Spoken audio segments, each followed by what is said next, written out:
বুরাইদা রাদিয়াল্লাহু তাআলা আনহু বলেন, সামিয়া রাসূলুল্লাহ সাল্লাল্লাহু আলাইহি সাল্লাম রাজুলান, আল্লাহর নবী একটা লোককে দোয়া করতে শুনলেন।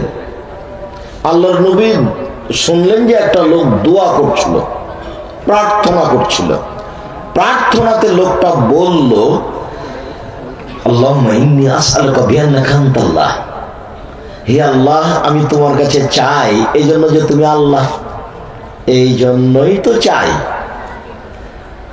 আল্লাহ আমি তোমার কাছে চাই, এই জন্য যে তুমি আল্লাহ, এই জন্যই তো চাই।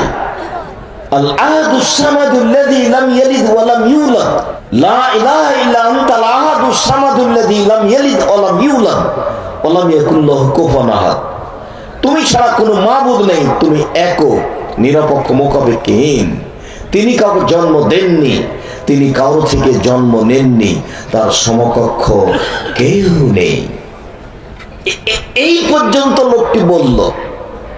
রাসূল সাল্লাল্লাহু আলাইহি সাল্লাম বললেন, দা বিইসমিহিল আযম আল্লাযী ইযা দুইয়া বিহি আজাবা ওয়া ইযা সুইলা বিহি আতা। এইটি হচ্ছে ইসমে আজম।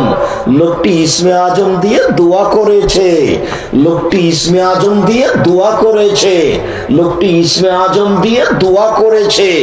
এই দোয়া দিয়ে যা বলা হয় তা মেনে নেওয়া হয়, এই দোয়ার মাধ্যমে যা চাওয়া হয় তাই দিয়ে দেওয়া হয়, এই দোয়ার মাধ্যমে যা বলা হয় তা মেনে নেওয়া হয়, এই দোয়ার মাধ্যমে যা চাওয়া হয় তাই দিয়ে দেওয়া হয়।